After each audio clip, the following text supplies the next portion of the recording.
until the final siren's gone. Tiger fans, just the one change this week for our round 8 clash up against the Hawks, with Noah Bolter coming back in and Campbell Gray being omitted. And I reckon Campbell Gray can consider himself very, very unlucky. Didn't really do anything wrong. I know he only had the 5 disposals in his debut last week, but he looked really comfortable, looked really sure of himself, didn't do anything really wrong. It's just that Noah Bolter's going to offer a bit more defensively on a Marbia Chol type player than maybe what Campbell Gray will. But I actually thought that Gray might have still been a good chance to stay in the side this week and maybe even play up forward, because I feel like we're one tall short up forward, if that makes any sense at all. But look, with that said, maybe I'll show you my predicted team lineup and I'll explain what I mean by being a tall short up forward, and it might make a bit more sense. So let's go and have a look at that now. Okay, so here's my predicted team for round 8 against the Hawks. Backline will start with Nathan Broad, Noah Bolter, Nick Vlauston. I think Bolter is going to get the job on Marbia Chol. Chol obviously has a bit more of a spring in his step than what Jack Gunston does for the Hawks, so I think Bolter is a better matchup there. And I truthfully think that Bolter can get the better in that matchup. I mean, I'd like to think he will anyway. Our tall defenders, I think, are actually in a stronger position this week than they are most weeks, so looking forward to seeing what Bolter does there. Halfbacks, I've gone Tom Brown, Ben Miller, Jaden Short. So I've got Ben Miller playing on Jack Gunston, who has seemed like he's wound back the clock a little bit. I know he had a couple of shank kicks last week, but he's getting to the right spots. Not running and jumping as much as he used to, but he's a very crafty player. Gets to the right area, he's directing traffic really well. He has kicked a couple of bags along the journey. So Miller to get Jack Gunston, and it's no secret that Miller plays with a lot more confidence when Noah Bolter is out there. What's going to be interesting, though, is the Hawks have a wider range of small forwards that are going to cause us trouble. You've got Nick Watson, Jack Ginnivan, Dylan Moore. Players like that who are going to be possibly a bit troublesome. And I worry that I look at the Broad, Brown, Vlauston, Short combination, and maybe Trezise has to play in the back line potentially, because I think Watson is a bit too quick for all of them. Ginnivan's probably not as quick. We can probably find a good matchup for him, but it's Watson and like Dylan Moore and Harry Morrison, players like that who actually concern me, that might get the better of our defenders. But hopefully we can force the Hawks to bomb it in long, and Nick Vlauston can do his thing and intercept defend like he did against the Gold Coast Suns. Onto the wings, Hugo L. Smith and James Trezise. As I alluded to, Trezise could potentially do a bit of a lockdown defensive role, maybe, and Sam Banks could play on the wing. So that's up for debate there. But Hugo, absolute lock. He might get not a run with Rob, but play alongside D'Ambrosio, who is a very good runner of his own. So that'll be interesting to see what we do there. Half forward line, Seth Campbell, Jonty Fall, and Sam Lawler.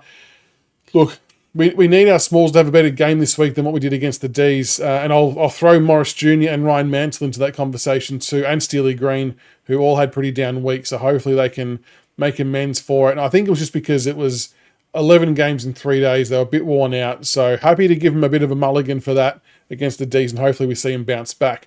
But Jonty Fall and Tom Lynch, I think, have really, really massive jobs at hand here. The Hawthorn backline, the tall backline anyway, of Barras, Sicily, and Josh Battle, they're 3 very, very strong intercept marking players. And having only Jonty Fall and Tom Lynch scares me a little bit. Like, I know Sam Lawler's down there, but he's not really a seasoned big forward anyway. I know he can play a little bit taller, but it's not really the same thing, is it? And I just feel like in that part of the ground we're a little bit vulnerable, because I just don't know how we're going to be able to effectively man up all 3 of them. So you would assume Barras is going to go to Lynch. Battle's probably going to go to Fall, and that could leave Sicily to play loose or potentially go forward, which we don't really want to happen. We need to make all 3 of them accountable at all times. So I'm going to be interested to see what we do in that space, because I think that's going to be a big part of the game, and if we can win or lose. In terms of our smaller guys, so like your Seth Campbells, Morris Rioli, Ryan Mansell, they're going to have a massive job to do on a Jarman Impey or a Josh Weddle, who are very explosive off the half-back line for the Hawks. And we need whoever's on them to hurt them the other way as well, and try and score themselves. I think that's really important.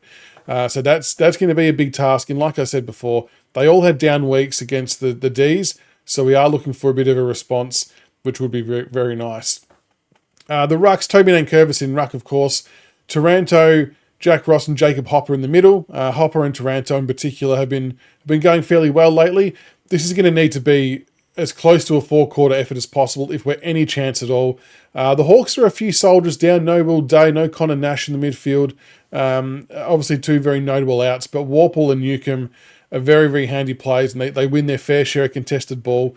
Lloyd Meek is a really good ruckman. I think he's ranked in the top 2 or 3 in the competition in a few categories, so he does a lot of nice work as well. So we can't take him lightly. And then on the interchange, I've got Thompson Dow, Sam Banks, Steely Green, Luke Trainer.